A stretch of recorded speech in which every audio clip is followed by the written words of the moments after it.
Greedy old man. My son-in-law threw wine in my face during Christmas dinner when I refused to give up my room to his parents. My daughter added, "Don't call me your daughter anymore." I smiled calmly, got up, and dialed the number. Phase 1 complete. Next came betrayal, revenge, and justice. The police arrived. Before we continue, please subscribe to the channel and let us know where you are listening in the comments. My hand was still on the doorknob when I heard their voices. I'd returned from Thomas Sterling's office early. Traffic downtown had been lighter than expected, and now I stood frozen in my own hallway, keys digging into my palm. After he's gone, this place will finally make sense. Jennifer's voice drifted from the living room, casual as discussing weather. We've waited 3 years already. That was David, my son-in-law. How much longer are we supposed to pretend? I should have announced myself. Should have walked in, asked about their day, played the role I'd been playing since they moved into my West Hills home. Instead, I stayed motionless, listening. "This house is wasted on one old man," Jennifer continued. Something in her tone, not quite cruel but careless, made my chest tighten. "We deserve to be here. We've earned it." "Damn right we have," David said. 3 years of keeping him company, making sure he's not lonely. That's worth something. I backed away slowly, placing each foot with care. The third floorboard from the door creaked if you stepped wrong. I'd learned that when Jennifer was a teenager, sneaking in past curfew. Now I used that same knowledge to retreat silently, to slip back outside and close the door without sound. 30 seconds. I counted them standing on my own porch in the December rain. Then I opened the door normally, letting it swing wide, keys jangling. I'm home. Traffic was terrible coming back from downtown. The living room went silent. When I walked in, Jennifer was examining her fingernails with sudden intense interest. David's laptop was open on the coffee table, screen angled away from me. "Oh, Dad, we didn't hear you come in." Jennifer's voice had transformed. Bright, welcoming, false. "Just got back from some errands." I set my briefcase down carefully. "What are you two up to?" "Nothing much." David closed the laptop with a soft click. "Discussing Christmas plans?" "Ah, yes. The holidays. Always a busy time." I walked to the kitchen, poured water I didn't want, and stared at the rain-soaked backyard. 3 years of suspicions. 3 years of documenting, watching, hoping I was wrong. Now I had confirmation, delivered in their own careless words. That evening I refilled my coffee and passed through the dining room.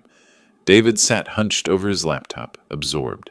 The angle was wrong for him to notice me, but perfect for me to catch the screen's reflection in the antique mirror my late wife Sarah had loved. Home equity line of credit, Portland, Oregon. Power of attorney, elderly parent. Property valuation, West Hills. He typed numbers into a calculator. $850,000. Then $200,000. Monthly payment estimates scrolled past. My hand tightened on the mug until my knuckles ached, but my face stayed neutral. I continued to my study without a word. Dinner arrived at 7. Jennifer had cooked, rare enough to be notable. She moved food around her plate, cutting chicken into precise pieces she barely ate. "So, Dad, I wanted to mention something." She touched the pearl necklace I'd given her for her 30th birthday. "David's parents will be visiting for Christmas." "Linda and Robert? That's nice. When do they arrive?" "Day after tomorrow. They'll stay about a week." I nodded, chewing slowly. "The guest room is available." "Well, actually," Jennifer's fork paused midair, "Linda has back problems. The guest room mattress might not be ideal for her." "I can purchase a new mattress." It would just be easier if they had a more comfortable space." She laughed, too quick, too high. "You know how Linda is about comfort." David said nothing, but his expression was smug, satisfied. "I see." I set down my fork with care. "We'll discuss this later." The rest of dinner passed in loaded silence. Jennifer asked about my day. I mentioned errands, a meeting, nothing specific. David excused himself early, citing work emails. Jennifer cleared dishes with exaggerated helpfulness, like a child trying to earn favor after misbehaving. By 10, they'd retreated to their bedroom. I waited until I heard their door close, their voices murmuring behind it, before I moved. My study was on the first floor, oak-paneled and quiet. I locked the door, a habit from my years as an accountant, protecting client files. Now I was protecting something more valuable. The desk drawer required a key I kept separate from my main ring. Inside lay a thick accordion folder, meticulously organized. I spread the contents across the mahogany surface like a card player revealing a winning hand. Bank statements. 3 years of Jennifer's charges on cards I'd temporarily covered. $95,000 total. Each statement highlighted, dated, cross-referenced. Loan agreement, $32,000 for Jennifer's BMW, signed 2 years ago. To be repaid within 12 months. That deadline had passed 18 months back. Her signature was clear at the bottom. Credit reports, showing their debt accumulation, their minimum payments, their careful avoidance of anything resembling financial responsibility. Photographs, David's laptop screens captured over months. Search histories, loan applications, property value estimates, audio files, saved on my phone, backed up on 3 separate drives. Oregon was a one-party consent state. Every conversation I'd been part of was legally recordable. And finally, dated just this morning, trust documents, irrevocable. The house, upon my death, would transfer to the charities Sarah and I had always supported. Jennifer would inherit nothing but debt. I pulled out my phone and dialed. "Thomas, it's Buford Harrison." My voice was steady. 3 years of practice at controlling it. Thomas Sterling had been my attorney for 20 years. He knew what this call meant. "We need to move forward. Tomorrow morning, if possible." His response was measured, professional. Questions about timing, about certainty, about consequences. "Yes, they've made their final move. Time to execute phase 1. I paused, looking at the evidence spread before me.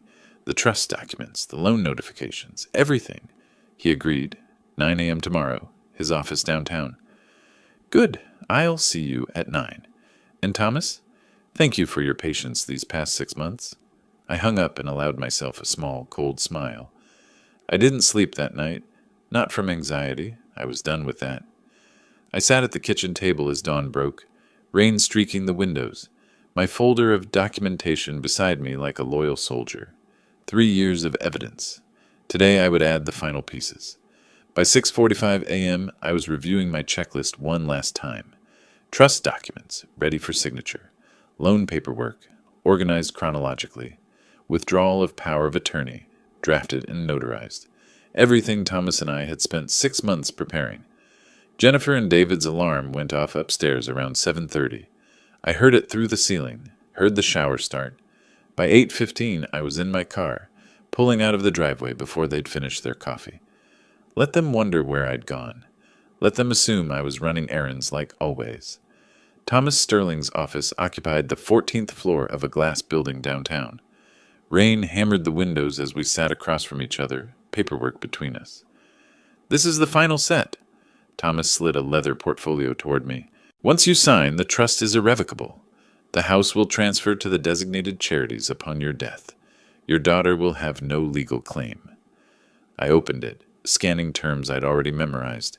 "And the loan documentation?" "All valid. Every payment you made on their behalf was documented as a loan, not a gift.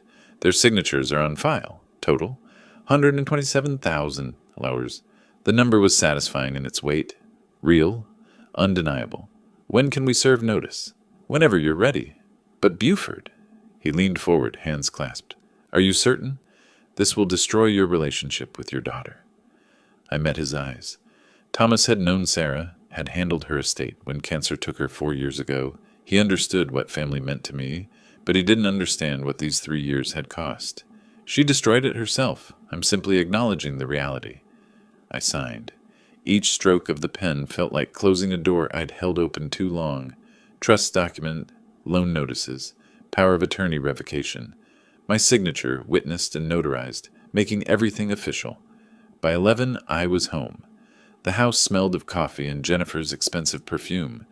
She was in the living room, phone pressed to her ear, laughing at something someone said. She waved at me absently as I passed. The next 3 days blurred together in a choreography of small humiliations. "Dad, we need the Christmas decorations from the attic. All of them. Today." Jennifer stood at the bottom of the attic ladder, not looking up from her phone. I was 64 years old, climbing into dust and heat, handing down box after box, 8 in total. each one heavy with ornaments, lights, artificial garlands Sarah had collected over decades. "Be careful with the ornaments. Some are expensive," Jennifer said when I nearly dropped the 7th box. David walked past without acknowledging me. Didn't offer to help, didn't even slow down. I said nothing. Each box I carried down was evidence. Each ignored courtesy was documentation of who they'd become. "Here's what we need for the Christmas dinner." Jennifer thrust a handwritten list at me the next morning. "Stick to these brands. Linda will notice if we go cheap." I scanned the items. Organic turkey, imported cheese, specific wines I knew cost $65 per bottle. "This will be expensive." "It's Christmas, Dad. Don't be stingy."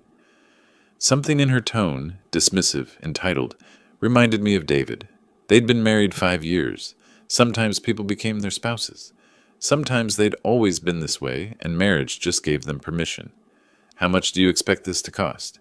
$400 maybe? You can afford it." At the grocery store, I loaded the cart methodically. Premium ingredients, exact brands, 3 bottles of wine at $65 each. The cashier rang up the total. $427. I handed over my credit card and watched her swipe it, watched the receipt print. Another entry for the folder, another brick in the wall I was building. That evening, December 18th, 3 days before David's parents arrived, I needed a screwdriver from the garage. Something to adjust the loose handle on my study door. Simple task. I heard David's voice before I opened the door, talking on his phone, assuming he was alone. I stopped, pulled out my phone, activated the voice recorder, stood motionless outside the garage door. "Yeah, I need a property appraisal for a home equity line of credit." His voice was casual, confident. "West Hills area, 3-story, probably valued around $850,000. Pause. "I'm anticipating $200,000 credit line. Should be straightforward given the property value." Pause. "No, not the current owner. Will be transferring to my name soon. Family situation, inheritance process accelerating." My finger pressed harder on the phone, making sure it was recording. "Medical reasons," David continued. "No death yet, but the old man's declining. Power of attorney first, then transfer. Should be finalized by end of January." 4 minutes. That's how long he talked, outlining his timeline, his strategy, his absolute certainty that my house would be his. When I heard him moving toward the house side door, I slipped around the corner, waited for him to pass, then entered through the outside entrance. The recording was already uploading to cloud storage. December 19th arrived cold and gray. Linda and Robert were due tomorrow. Jennifer had been increasingly anxious all day, cleaning, rearranging, instructing me on how things should be. At 8 p.m. she summoned me to the living room. Not asked, summoned. David stood behind the couch, arms crossed. Jennifer sat, gesturing to the chair opposite. Not offering, commanding. "Dad, sit down. We need to discuss something important." I sat. "Linda and Robert arrive tomorrow. They need proper sleeping arrangements. The guest room is prepared." David shifted his weight. "Linda has back issues. The guest room mattress won't work. You need to move to the basement room for the week." The words hung in the air. 3 years had been leading to this moment, the moment they stopped pretending and simply demanded. "No." Jennifer blinked. "What?" I said no. "This is my house, my bedroom. I'm not moving." "Are you serious right now?" David's voice rose. "After everything we've done for you?" Something cold settled in my chest. Calm. Final. "What exactly have you done for me?" "We live here." His face was reddening. "We keep you company. We could be anywhere, building our own lives, but we stay here taking care of you." "Taking care of me? You pay no rent? No bills? No food? I've covered every expense for 3 years." Jennifer's eyes were wet now. "How can you be so cruel? We sacrificed our independence to be here for you." "Sacrificed or convenient?" David took a step forward. "This house will be Jenny's anyway. You know that. We're just accelerating the inevitable." There it was. Final confirmation delivered with such casual certainty. They believed they'd already won. I stood slowly. "I see. Thank you for clarifying your intentions. That's very helpful." "Dad, wait." "No. I think we've said everything that needs saying. Excuse me." I walked to my study, locked the door, and retrieved the folder from my desk drawer. I spread everything across the mahogany surface again, but this time with different eyes. Not reviewing, admiring. 3 years. 1,095 days of documentation. Every slight, every expense, every entitled demand. All recorded, filed, notarized. They thought I was weak. They thought age had made me manageable. They were about to learn differently. The law was on my side. The evidence was overwhelming. And most importantly, they'd shown me exactly who they were. No more doubt, no more guilt. Only action. I closed the folder and allowed myself a genuine smile. Not warm, but satisfied. The trap was set. They'd walked in willingly. Linda and Robert Matthews arrived the next afternoon in a luxury rental car, a black Cadillac Escalade that announced their presence before they even reached the door. I watched from my study window as David rushed down the porch steps, arms spread in greeting. Jennifer appeared from the kitchen, smoothing her dress with nervous hands. Linda emerged from the Escalade like royalty surveying conquered territory. Designer heels touched wet pavement first, impractical shoes for December rain. She paused before fully exiting, her gaze sweeping the property with visible assessment. Her nose wrinkled slightly. Robert circled to retrieve luggage while Linda stood motionless, letting the rain dampen her coat rather than hurry inside. I remained at the window, cataloging details. David's eager gestures, Jennifer's anxious hovering, Linda's critical scan of my home's exterior, Robert's passive following carrying 2 large suitcases that suggested they planned an extended stay. When they entered the foyer, I heard Linda's voice clearly through my open study door. Well, it's certainly spacious, though the aesthetic is rather of another era. We've been planning some updates. Jennifer's laugh was brittle. Modern touches. I should think so. This wallpaper must be from the 90s. And that chandelier, a dismissive gesture I couldn't see but could picture perfectly. Once we're settled in properly, we'll renovate completely, David said. Once you have the authority, yes. Until then, I suppose we endure.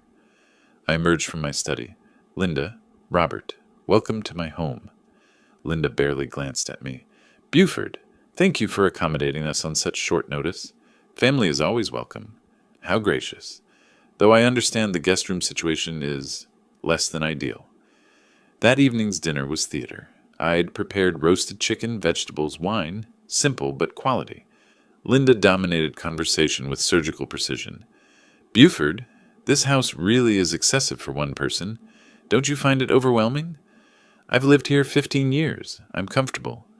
Comfortable, perhaps, but practical. She gestured with her fork. A man your age in a 3-story home? The stairs alone must be exhausting. Mom has a point, Buford. David leaned back, expansive. Senior living communities offer so many advantages. I'm 64, not infirm. Yet. Linda's smile didn't reach her eyes. None of us stay young forever. David has told me about your forgetfulness. My what? Just little things, Dad. Jennifer spoke quickly. You know, misplacing keys, forgetting appointments. I've misplaced my keys twice in 3 years. I've missed no appointments. Denial is common. Linda cut her chicken with exaggerated care. My mother was the same way before we had to intervene. Linda, perhaps, Robert began. Robert, please. She silenced him with a look. David deserves this house. He's earned it through patience and devotion. Earned it? I kept my voice level. How? By staying with you, of course. Caring for you. That's worth something. I said nothing more. Each comment was a small blade, precisely placed. I noted them all.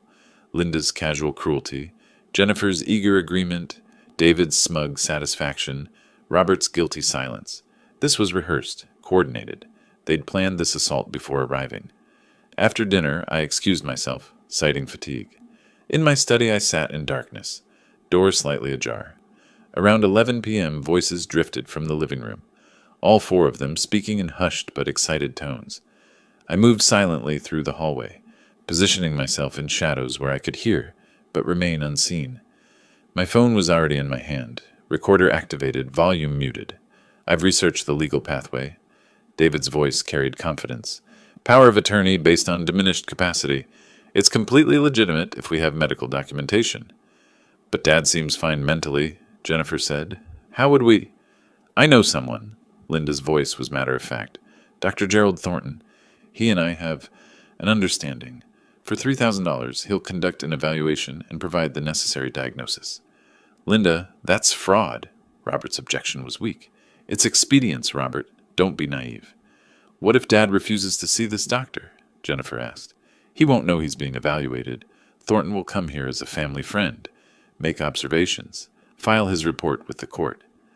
My legs ached from standing motionless, but I didn't move. Every word was evidence. Once the power of attorney is granted, you'll have full control, Linda continued. Financial, medical, residential decisions, everything. And then? Jennifer's voice was small. Then we move him somewhere appropriate.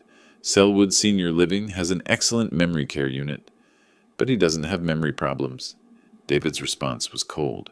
He will, according to the documentation. That's the point, Jenny. Keep up. The house transfers to you, David gets the equity line he needs for his business expansion, and everyone benefits. Everyone except Dad. He'll be comfortable. Well-fed, supervised. Honestly, it's better for him. He doesn't need the stress of managing this property. Exactly. Linda's voice held satisfaction. We're actually doing him a favor. I stood there for 47 minutes, recording every word. My hands remained steady. This wasn't shock. This was confirmation. When they finally dispersed to their rooms, I returned to my study and backed up the recording to 3 separate cloud services. The next morning, I entered the kitchen at 8. They were already seated, unusual as typically they slept late. Good morning, I said pleasantly. I have errands to run today. Linda barely acknowledged me, discussing with Jennifer the changes she'd make to the living room. David was on his phone, fingers moving rapidly across the screen. Texting the corrupt doctor, probably. I'll be back this afternoon. I carried my coffee mug to the sink, rinsed it carefully. Where are you going? David asked without looking up. Banking, paperwork, the usual. By 9:30, I was pulling into the parking garage of Patricia Reeves's office building downtown. Patricia had been my notary for 20 years, handled my first property deals, helped me build my accounting business. When I entered her office, she smiled warmly until she saw my expression. Buford, what's wrong? I set my phone on her desk. Listen to this. We sat in silence as the recording played. Patricia's face hardened progressively, professional concern giving way to outrage. When Linda mentioned Dr. Thornton, Patricia made a note. When David discussed memory care facilities for a man without memory issues, her pen pressed harder against paper. When it ended, she played it again, transcribing key passages. This is conspiracy to commit fraud and elder abuse. Her voice was tight. But we need to move fast. If they contact this Thornton before we act, he might file false documentation. What can we do? For 2 hours we worked. Patricia drafted documents with practiced efficiency. Formal revocation of any powers of attorney, even those not yet filed. Modification of my irrevocable trust to explicitly exclude claims based on alleged mental incapacity. A notarized statement of my current mental competency, witnessed by Patricia and her paralegal. A detailed letter to the Oregon Medical Board regarding Dr. Gerald Thornton's willingness to falsify capacity evaluations. Patricia applied her notary seal with firm pressure, official, legal, irreversible. She made 5 copies of everything, distributed them into separate envelopes. One for you, one for Thomas Sterling, one for my files, one for the safety deposit box, one to be held sealed unless needed. She labeled each carefully. Redundancy. They'll try to claim these don't exist. We need proof in multiple locations. Will this stop them? It removes their legal pathway completely. And Buford, this recording is evidence of attempted elder abuse. If they proceed, you could press charges. I don't want them arrested. The truth surprised me. I want them gone. Then we make it impossible for them to stay. Legally, financially, emotionally, impossible. When I left her office, the rain had intensified. I drove home slowly, taking the long route through downtown Portland. I needed time to think. By the time I pulled into my driveway, I'd made my decision about what came next. The house was bright with lights, laughter audible from inside. They were celebrating something, probably their brilliant plan. I sat in my car for 5 minutes, rain drumming on the roof, watching them through the windows. Then I collected myself and entered. Successful errands? Jennifer asked absently from the couch. Very successful, I replied. The next morning, I entered the kitchen to find all four of them already seated, waiting. The staging was deliberate. Linda occupied my usual chair at the table's head, David to her right, Jennifer to her left, Robert at the far end. A single chair remained open, positioned like a defendant's seat, isolated and facing them all. I noted the arrangement, but took the chair without comment. Poured coffee slowly. Let the silence build. Linda broke first. "Buford, we need to address the sleeping arrangements. That guest room situation is completely unacceptable." "Unacceptable how?" "The sofa bed is ancient. I've barely slept. My back is in agony. We require proper accommodations." "Dad, it's just for a few days." Jennifer touched her necklace. "Nervous habit. Can't you be flexible?" "And where would you suggest I sleep?" "The basement room is perfectly fine." David's voice carried casual dismissal. "Climate-controlled, private, comfortable." "You're one person rattling around in a master suite," Linda added.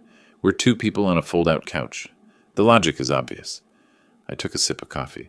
"The logic is that I should vacate my bedroom in my house for your comfort?" "The logic is that you should be gracious to your guests." "No." "What?" David's head snapped up. "No. I will not be moving to the basement. Not for a few days. Not at all." The refusal triggered something. David leaned forward, elbows on the table. "Since we're discussing living arrangements anyway, let's address the larger issue. This house is too much for you, Buford." "I manage fine." "Do you?" Linda's voice held practiced concern. 3 flights of stairs at your age? The yard work? Property maintenance? It's overwhelming. Jennifer and I need stable housing." David gestured between himself and my daughter. "We're in our 30s, building careers, planning our future. You need simplicity." "What exactly are you proposing?" "Senior living. There are excellent communities in Portland. Oak Gardens, for example. Beautiful facility. All amenities included." "You've researched this?" "We've just looked into options," Jennifer said quickly, "for when the time comes." "And you believe the time has come?" "Yes. Honestly, it's overdue." David spread his hands. "You should be somewhere with support staff, medical care, social activities, with people your own age." "I'm 64, not 84. Age is just a number. It's about capability." Linda cut her toast into precise squares. "And realistically, you're declining?" "Declining? Based on what assessment?" "Based on observation. Memory issues, mobility concerns, difficulty maintaining this large property." "I have no memory issues. My mobility is fine. The property is well maintained." "You're in denial. That's common." I set down my mug with care. "And what happens to this house if I move to Oak Gardens?" David smiled. "It stays in the family, obviously. Jennifer inherits eventually anyway. This way she benefits now, when she needs it." I pulled out my phone, opened the calculator, typed 4,500, 12, showed them the result, 54,000. "So I pay $54,000 annually for a studio apartment while you live here rent-free?" "Dad, don't make it sound so mercenary." Jennifer's voice was strained. "We're trying to help you." "Are you?" I turned to face her directly. "Jennifer, look at me." She wouldn't. "Do you truly believe I need this help, or do you need this house?" "I think it would be better." Her voice was barely audible. "For everyone." "Better for me, or better for your situation?" "Both. You'd have care, we'd have stability." 3 years ago you moved in here saying you needed temporary help. "Just until we get on our feet," you said. Was any of that true? It was true then. And now? Now things have changed. We have different needs. So when you said you were here to take care of me, you actually meant you were positioning yourselves to take possession of my assets. Stop twisting her words. David stood abruptly, palms flat on the table. "We're thinking about your welfare." "My welfare? Or your inheritance?" "Both. Why can't it be both?"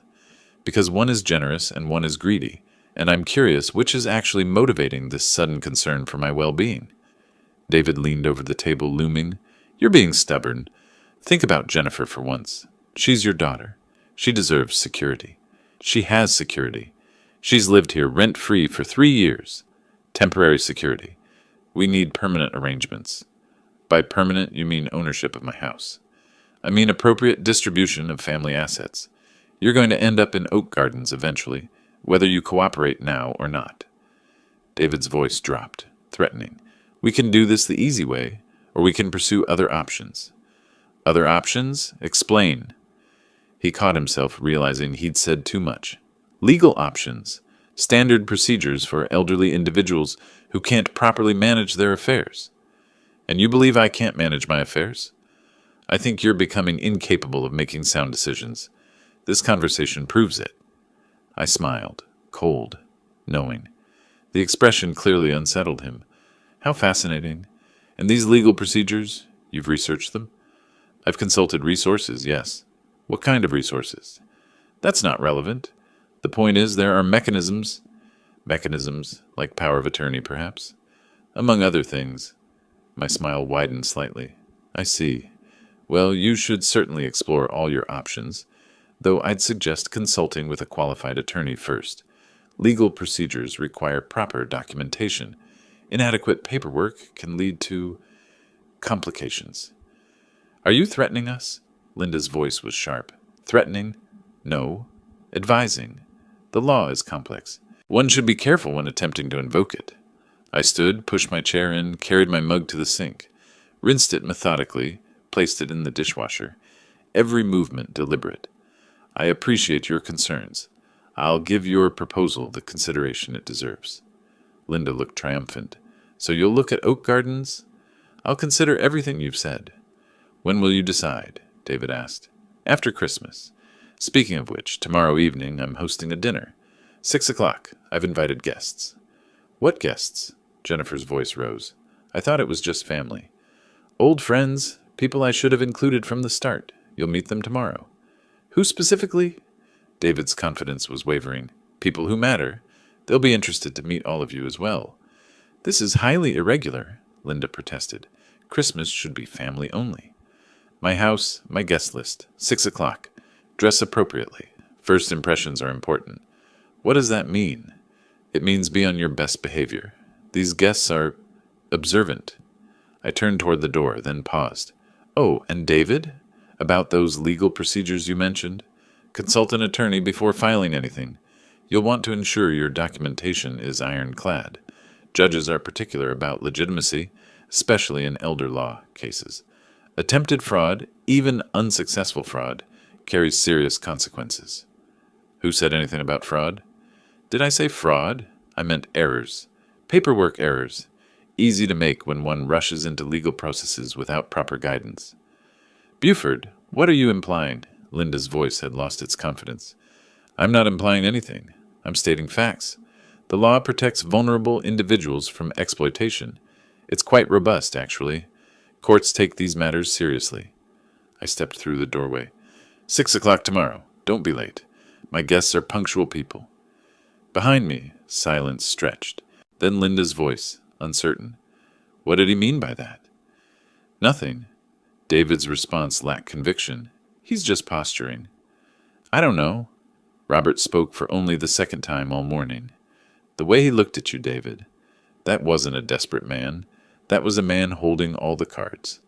I closed my study door and allowed myself a genuine smile. Christmas Eve arrived with gray skies and steady rain. I spent the afternoon in my study, making final calls, confirming arrangements. Jennifer and David moved through the house like ghosts, cleaning nervously, watching clocks. Linda complained about the guest room, the meal preparation, not being consulted on the menu. By 5:45, the dining room was ready. My best china, candles lit, wine breathing on the sideboard. I'd set 7 places instead of 5. Let them wonder. At precisely 6 o'clock, the doorbell rang. Thomas Sterling stood on the porch, briefcase in hand, wearing a sharp charcoal suit. Thomas, right on time. Come in. I led him to the living room where the others waited. Everyone, this is Thomas Sterling, an old friend. Thomas, my daughter Jennifer, her husband David, and David's parents, Linda and Robert. Thomas shook hands with practiced ease. I watched David try to assert dominance through grip strength. Thomas didn't react. Linda offered barely her fingertips, dismissive. Jennifer's hand trembled. Pleasure to meet you all. Thomas's voice was warm but professional. Buford's spoken fondly of his family. How do you two know each other? David asked him. We've worked together on various matters over the years. Business associates, you could say. What kind of business? Linda's eyes narrowed.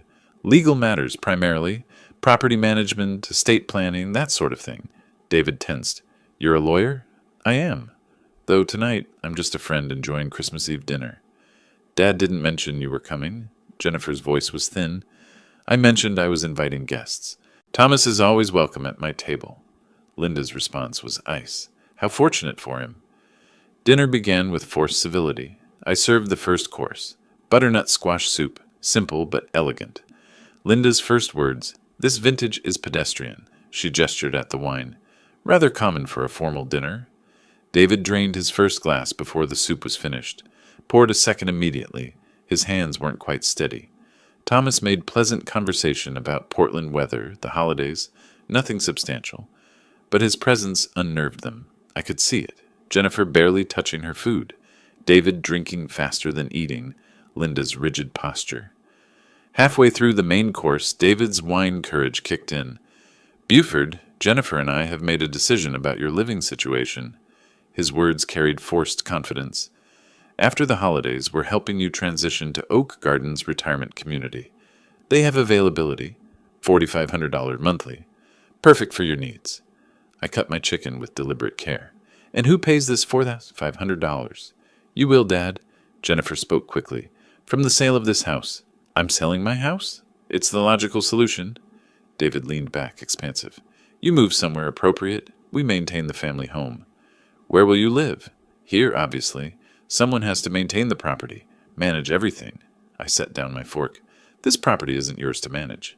Not yet, David's voice rose. But it will be. You're not eternal, old man. Jennifer inherits eventually. We're just being practical about timing. David's absolutely correct. Linda nodded. You're hoarding assets that should benefit the family now. Thomas spoke quietly. Interesting perspective. I'm sorry, who asked for your input? Linda turned on him. Nobody. But as Buford's legal counsel, I'm naturally interested in discussions about his estate. Legal counsel? David's face flushed. What affairs? Thomas has handled my affairs for some time now, I said calmly. Jennifer's voice cracked. Dad, what's going on? Linda pivoted abruptly. Speaking of practical matters, Buford, I'm finished being diplomatic about sleeping arrangements. Tomorrow's Christmas. I will not spend it exhausted from another night on that sofa. You're giving us your bedroom tonight. No, Linda, I'm not. David stood, chair scraping back. Yes, you are. This is ridiculous. One person in a master suite, 2 people on a couch. One person in his own bedroom, in his own house. Your house? Your bedroom? David's voice cracked. You keep saying that like it means something, like you'll be here forever. Old man, you're in our way. Everything here will be ours eventually. Why are you making this so difficult? Because it's mine, not yours. Not eventually. Mine. How selfish. Linda's voice dripped contempt. How utterly selfish. David grabbed his wineglass, still half full. His face was crimson, eyes unfocused. Greedy old man, you have everything and share nothing. You're selfish and pathetic. His arm drew back. David, don't. Jennifer's warning came too late. The wine arced through candlelight, hit my face, splashed across my white shirt, dripped onto the table. Cold shock of liquid, red staining white. For 3 seconds, nobody moved. The glass slipped from David's hand, hit the table edge, shattered on the floor. Jennifer gasped. Linda exhaled. Satisfaction or shock, I couldn't tell. Robert stood, moved toward the door. Thomas pulled out his phone. I reached for my napkin. Wiped my face methodically. Temple, cheek, chin, neck. Set down the napkin, stood. Pulled my phone from my pocket. Phase 1 complete. I scrolled to contacts. Selected Detective Morrison, pressed speaker. The dial tone filled the silent room. Once, twice, 3 times. Morrison? Detective, it's Buford Harrison. You can come now. Everything's recorded as we discussed. Her voice was professional, clear. I'm 5 minutes away. Keep everyone at the location. Don't let anyone leave or destroy evidence. Understood. I hung up, set the phone on the table, looked at each of them. David's face had drained of color. What did you do? You called the police? On us? I called a detective investigating conspiracy to commit fraud against an elderly person. Fraud? Jennifer's voice was barely audible. What fraud? The plan to forge medical documents. the scheme to obtain power of attorney through falsified mental capacity evaluations. Dr. Gerald Thornton, $3,000 for fabricated diagnoses. Ring any bells? Linda's hands trembled. How do you know that name? I know everything, Linda. Every detail of your conspiracy. I've known since December 20th when you discussed it in my living room. You recorded us? David stumbled backward. That's illegal. Thomas spoke calmly. Oregon Revised Statute 165, 540. One-party consent. Entirely legal when Mr. Harrison recorded conversations in his own home. Dad, please, Jennifer was crying again. This is a misunderstanding. Explain to Detective Morrison when she arrives. I'm sure she'll be fascinated. This is entrapment, Linda's voice shook. Provocation. This is documentation of conspiracy to commit elder abuse and fraud, Thomas said. Very different things, Mrs. Matthews. Through the window, I saw headlights sweep the driveway. 3 minutes had passed since the phone call. I stood by the window, wine still staining my shirt. Thomas had his briefcase open, reviewing documents. David paced, running hands through his hair. Jennifer sat frozen, mascara streaked. Linda maintained rigid posture, but her hands trembled. Robert stood by the door, coat already retrieved. Headlights swept the driveway. An unmarked sedan parked. 2 uniformed officers emerged, followed by a woman in plain clothes. I opened the door before she could knock. Detective, thank you for coming. Mr. Harrison. She was early 40s, professional demeanor, sharp eyes. She showed credentials. Detective Sarah Morrison, Portland Police. 2 uniformed officers, Martinez and Chen, remained near the entrance, blocking exits. Morrison entered the dining room, surveying everything. Wine-stained table, broken glass, my ruined shirt, 4 people in obvious distress. 1 calm lawyer with open briefcase. You reported an assault and conspiracy to commit fraud? I reached into my pocket, pulled out a small digital recorder. Everything's documented. The assault happened minutes ago. The conspiracy... I pressed play. David's voice filled the room. Recorded December 20th. Dr. Thornton will provide the evaluation for $3,000. This is entrapment. David's voice was too loud. He provoked us. Recorded us illegally. Morrison held up a hand. Sir, I'll get to you. Mr. Harrison? Thomas stepped forward. Detective, I'm Thomas Sterling, Mr. Harrison's attorney. Oregon is a one-party consent state. These recordings are completely legal. Mr. Harrison recorded conversations in his own home, to which he was a party. Morrison nodded, familiar with the law. But he set us up. David tried again. The whole dinner was a trap. So you're admitting the statements on the recording are accurate? David froze, realizing his mistake. My son has had too much to drink. Linda's voice was strained. He doesn't know what he's saying. Morrison glanced at the wine bottles. I can see that. Sir, have you consumed alcohol tonight? That's irrelevant. Actually, it's quite relevant to credibility and behavior. Morrison listened to key portions of both recordings. Her expression hardened when Linda's voice mentioned falsifying medical documents. She made notes. Dr. Gerald Thornton, $3,000. Falsified capacity evaluation. When the recording reached the wine-throwing moment, she looked at my stained shirt, then at David. Did you throw a beverage at Mr. Harrison? He was being impossible, refusing reasonable requests. That's not an answer. Did you throw wine at him? David looked around for a lawyer who wasn't there. Yes, but... No buts needed. Simple assault. Minimum. She continued writing. Are you arresting us? Jennifer's voice cracked. That depends. Mr. Harrison, do you wish to press charges for the assault? I considered. Everyone watched. I could destroy them completely right now. Not for the assault. I want it documented, but I don't want my son-in-law arrested on Christmas Eve. Jennifer exhaled. Premature relief. However, I do want the conspiracy investigated. Attempted fraud against an elderly person, conspiracy to falsify medical documents, attempted illegal seizure of assets. Morrison nodded. We'll open an investigation. I'll need to interview everyone separately. She turned to Linda. Mrs. Matthews, do you know a Dr. Gerald Thornton? Linda's face paled. I want an attorney present before answering questions. That's your right, but refusal to cooperate is noted. After brief individual interviews, basic information gathering, Morrison released everyone with warnings. Don't leave the Portland area. We'll have follow-up questions. If anyone contacts Dr. Thornton or attempts to interfere with this investigation, that's obstruction. Linda stood immediately. Robert, we're leaving. Now. Jennifer called after her. Mom, wait! You got us into this situation, Jennifer. Linda's voice was cold.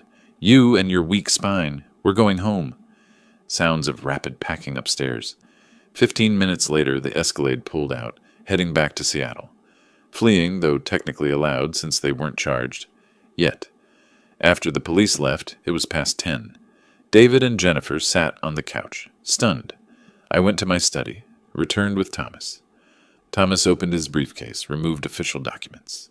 Jennifer Matthews and David Matthews, I'm here in my capacity as legal counsel to formally serve you with the following notifications. He placed documents on the coffee table. First, notice of irrevocable trust. The property at this address has been transferred to an irrevocable trust. Beneficiaries, Portland Breast Cancer Research Foundation and Oregon Food Bank. Upon Mr. Harrison's death, this property transfers to said charities. You have no current or future claim to this asset. David's face drained of color. Second, notice to quit. As residents without a valid rental agreement, you are hereby given 30 days to vacate the premises. Third, loan repayment demand.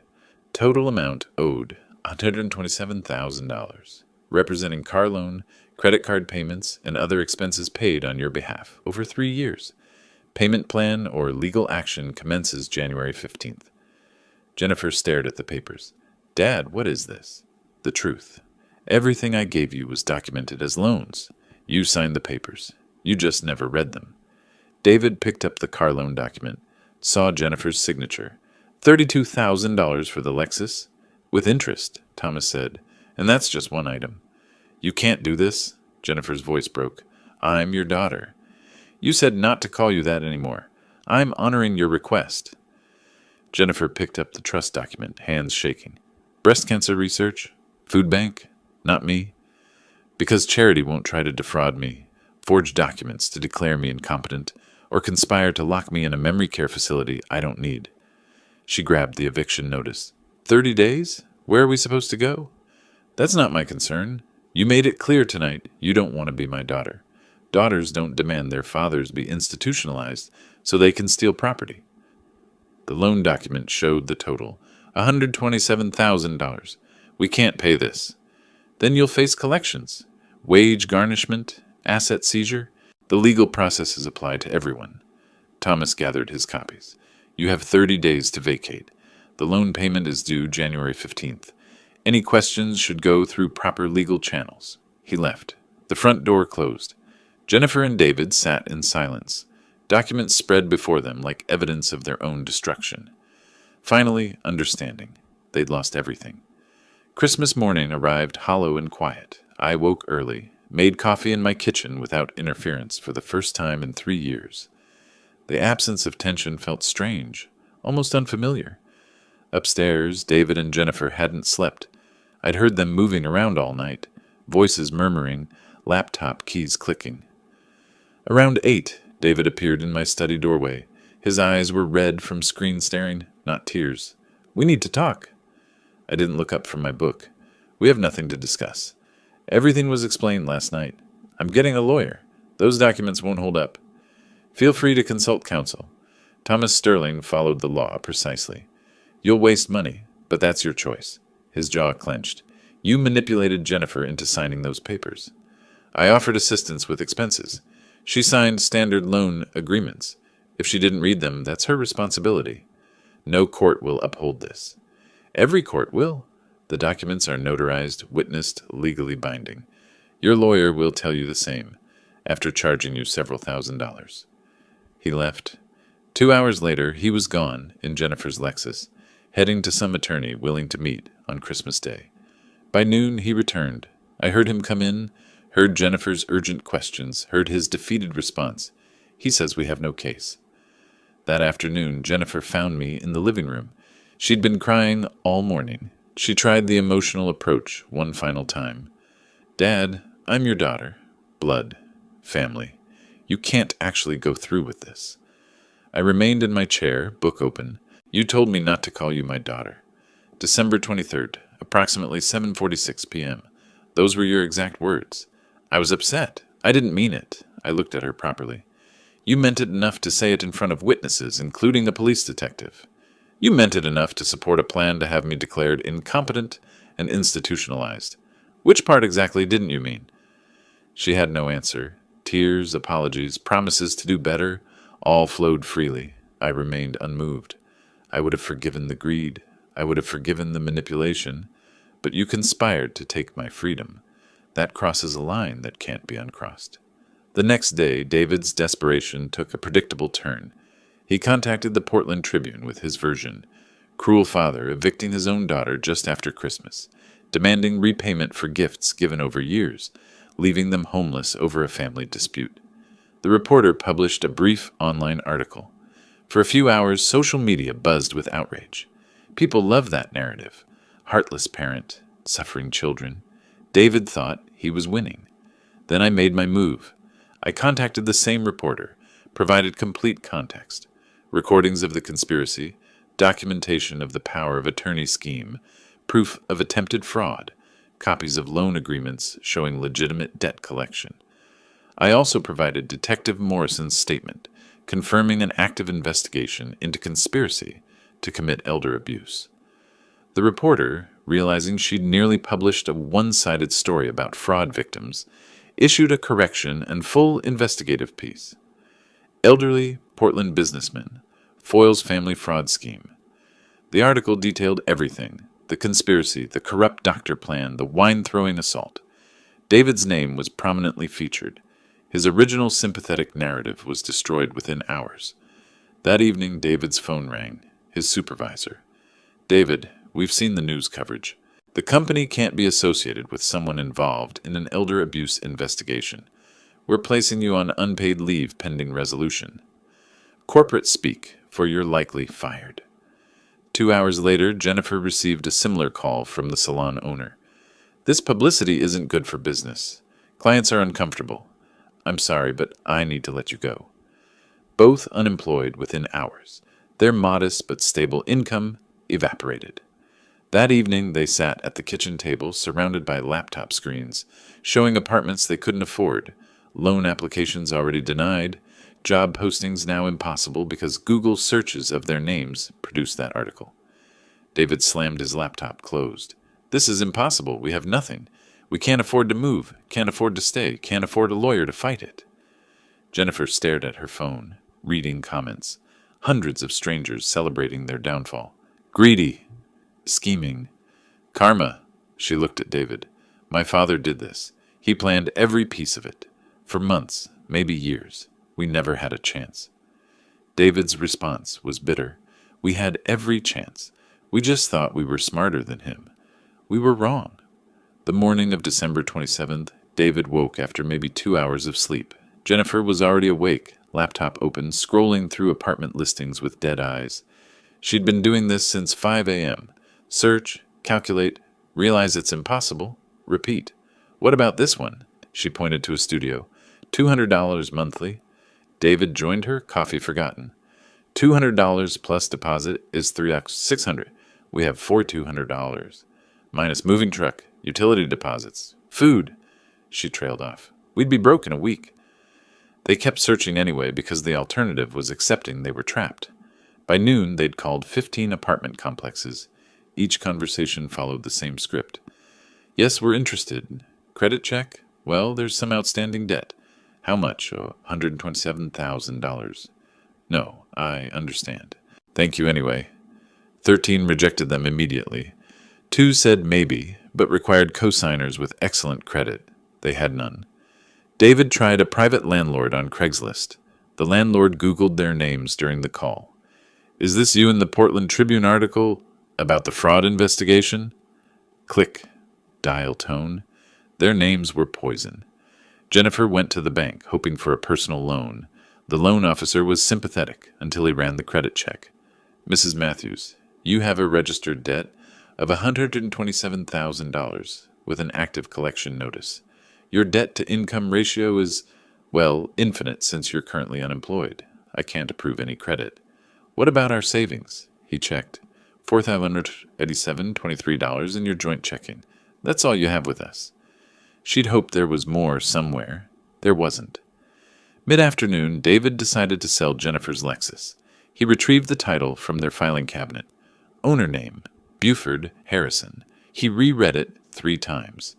The vehicle they'd driven for 2 years wasn't theirs at all. He found me in my study. The car, you own it? According to the title and loan agreement, yes. It's collateral for the debt. We need it. For work, for finding housing. You're welcome to continue using it until you vacate. After that, it reverts to me as partial debt repayment. That's worth $25,000. That barely covers a fraction of what you claim we owe. Correct, which is why the remaining $102,000 will still need to be addressed. Evening found them back at the kitchen table. Jennifer had a legal pad filled with calculations all crossed out. Current assets, $4,087. Minimum housing deposit, $3,500. Remaining, $687. Monthly expenses, food $400. Phone Zotch, $40. Insurance $200. Gas $100. Total $840. Deficit $153. And that's before rent. David looked over her shoulder. This assumes we find an apartment that accepts us, which we can't. It assumes we have income, which we don't. Jennifer drew a circle around the numbers. We're $150,000 in the hole when you count the debt. We make nothing. We have nothing. Your father knew this exact calculation. He engineered it so there's no escape. Jennifer stared at the pad. No, he engineered it so we'd understand exactly what we did. We lived off him completely. Every comfort we had was his. We just didn't realize it because he never made us feel it. Until now. That evening, Jennifer found me in the living room, reading by lamplight. She stood in the doorway. No tears left, just exhaustion. What do you want? Tell me. Money? Public apology? Me on my knees? What would make you stop this? I marked my page, closed the book, looked at her properly for the first time in days. I want you to understand something fundamental. Dignity isn't purchased. It can't be negotiated or borrowed. You sold yours for the illusion of easy money, a house you didn't earn, wealth you didn't build, security you didn't create. I'm not punishing you, Jennifer. I'm removing the support you took for granted and forcing you to stand on your own merit. If you have none, that's not my failure. It's yours. She stood there, those words sinking in. For the first time, she wasn't arguing or manipulating. She was listening. You've been planning this for how long? 3 years. Since the day I realized you saw me as an obstacle to inheritance rather than a father. And there's nothing I can do? Nothing that would change your mind? You had 3 years to treat me with respect. You chose contempt. You had opportunities to be honest. You chose conspiracy. You had chances to see me as human. You chose to see me as an asset to acquire. Those choices are final. These consequences are earned. She turned to leave, paused at the door. Did you ever love me? Your daughter? My voice was quiet but clear. I love the daughter I raised. I don't know who you've become. She walked out. I returned to my book, lamp casting warm light in my reclaimed home. Upstairs, Jennifer packed what little truly belonged to them, which turned out to be almost nothing. Jennifer woke to winter sunlight streaming through windows that would never be hers. Today was departure day. December 28th, the deadline I'd given them reduced from 30 days to 10.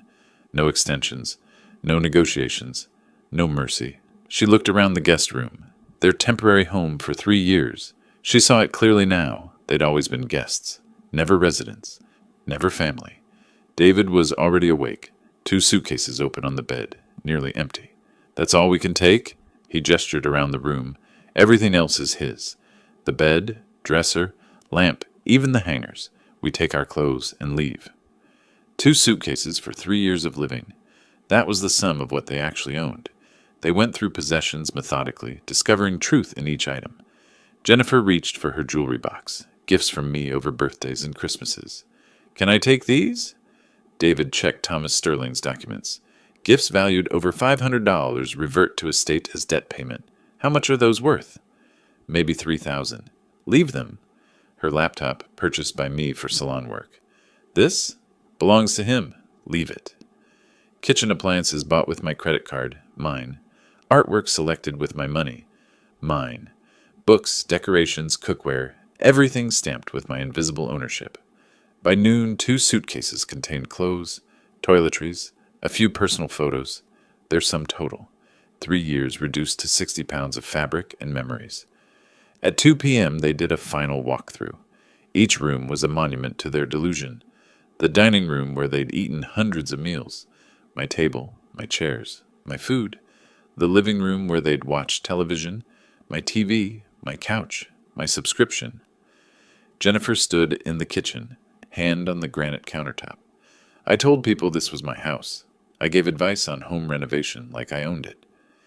Everyone was wrong, David said, including us. They carried suitcases downstairs. I was in my study, door open, deliberately visible. They passed without speaking. I didn't look up from my computer. They were already gone to me. They drove to the Starlight Motel on 82nd Avenue, the kind of place that rents by the week, charges cash, asks no questions.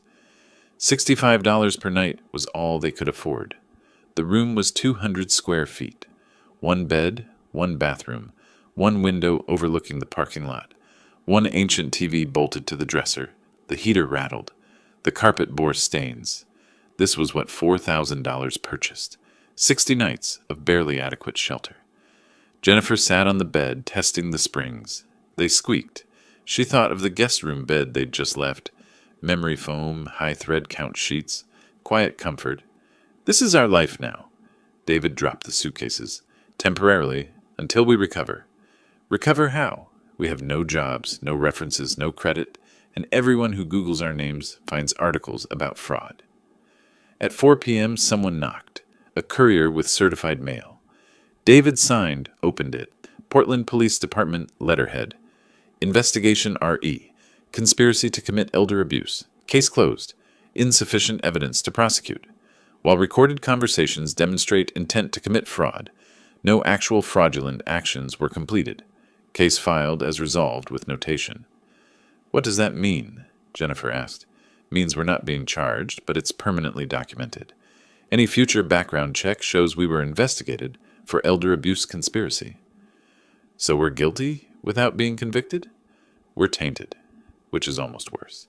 Conviction you can eventually clear. Suspicion follows forever. An hour later, another envelope. Columbia Credit Services. Debt collection notice. $127,000 principal plus accrued interest. Payment plan required within 30 days, or wage garnishment proceedings initiated.